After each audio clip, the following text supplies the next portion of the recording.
আল্লাহ ভালো জানেন।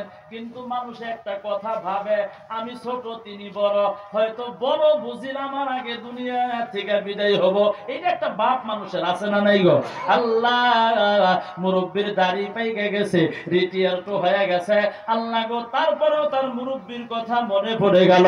15,000 টাকা দান করে দিল, 500 টাকা নগদ নিয়ে দিল, 14,500 টাকা বাকি। আল্লাহ গো তুমি তার দান কবুল করো, মঞ্জুর করো। আল্লাহ তুমি নৈরাশ করিও না।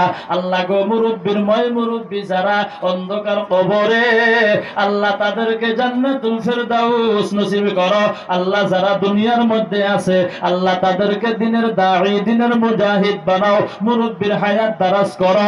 যদি কোনো বেমার আজার থাকে গো, আল্লাহ তুমি সমস্ত বেমার থেকে শেফা কুল্লে আজিলা দান করো। ও দরদের আল্লাহ রব্বুল আলামিন, বাড়ির মধ্যে রহমত দিয়ে দাও, বাড়ির মধ্যে বরকত দিয়ে দাও। আল্লাহ বাড়িতে যারা ফ্যামিলি আছে তাদেরকে দিনদারি পরহেজগারি নামাজি বানাইয়া দাও। আল্লাহ জীবনে একবার